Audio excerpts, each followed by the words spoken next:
সিলেটের গোয়াইনঘাটের জাফলং পাথর কোয়ারি এলাকায় পাথর ক্রাশার মেশিনের বিদ্যুৎ সংযোগ বিচ্ছিন্ন করতে অভিযান শুরু করেছে টাস্কফোর্স। নির্বাহী ম্যাজিস্ট্রেট, বিদ্যুৎ বিভাগ, পরিবেশ অধিদপ্তর, পুলিশ, বিজিবি ও বন বিভাগের সমন্বয়ে গঠিত টাস্কফোর্স এই অভিযান পরিচালনা করে। বুধবার অভিযানে নেতৃত্ব দেন গোয়াইনঘাট উপজেলা নির্বাহী কর্মকর্তা রতন কুমার অধিকারী। এ সময় অন্তত ৬৭টি ক্রাশার মিলের বিদ্যুৎ সংযোগ বিচ্ছিন্ন করে মিটার জব্দ করা হয়।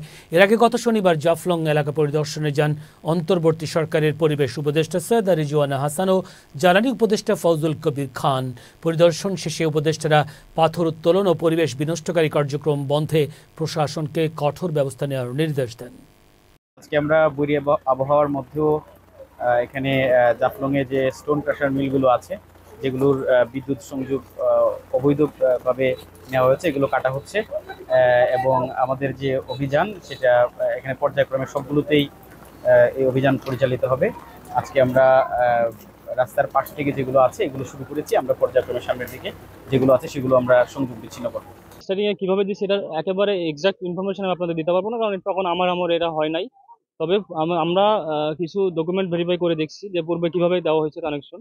তো সেক্ষেত্রে তখন মানে যেসব মিলে ছাড়পত্র ছিল, পরিবেশের ছাড়পত্র ছিল এবং অনুমোদন ছিল, সেগুলোরই সংযোগ দেওয়া হয়েছে।